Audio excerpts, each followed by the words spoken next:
महानगरपालिका ठाकरे बंधू एकत्र येऊन जिंकणार आहेत असं मोठं विधान केलंय खासदार संजय राऊतांनी।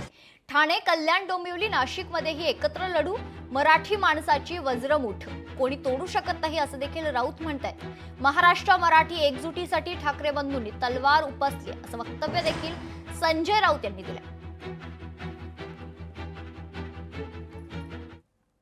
मुंबईसह महाराष्ट्रात म्हणतोय, मुंबई तर आहेच, मुंबई महानगरपालिका ठाकरे बंधू एकत्र येऊन जिंकणार आहे। माननीय उद्धव ठाकरे, माननीय राज ठाकरे। नाशिकमध्ये सुद्धा आम्ही एकत्र लढणार आहोत, ठाण्यामध्ये आम्ही एकत्र लढू, कल्याण डोंबिवलीमध्ये आम्ही एकत्र लढू।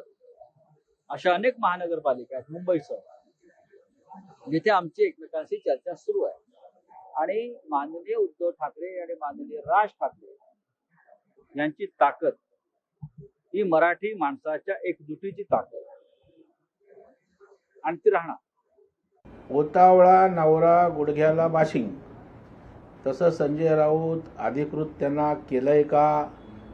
दोन भावांची चर्चा झाली का?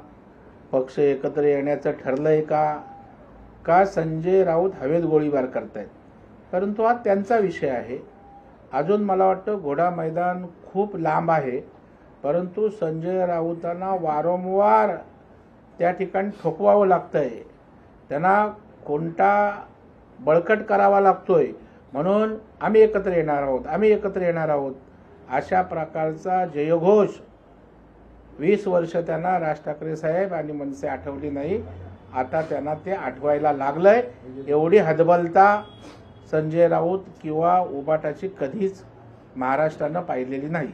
मुंबई असू द्या, ठाणे असू द्या, मीरा भाईंदर असू द्या किंवा पनवेल असू द्या, नवी मुंबई, सगळ्या कल्याण डोंबिवली सगळ्या महापालिकांमध्ये महायुतीची सत्ता येणार। कोणाला कितीही काय बोलू द्या, कोणी किती युती करू द्या, शेवटी महायुती ही भक्कम आहे। आणि अशी भक्कम आहे की ज्या पद्धतीने 237 आमदार अपेक्षेपेक्षा जास्त निवडून आलेत, सर्वसामान्य जनतेला असं वाटत होतं की फक्त सत्ता येईल, परंतु 237 आमदार निवडून आले। तशाच पद्धतीचे नगरसेवक एमएमआर क्षेत्रातील सगळ्या महापालिकांमध्ये महायुतीचे निवडून येतील आणि आमचे महापौर बसतील। लोकशाही मराठी ऐका, पहा, जागरूक रहा।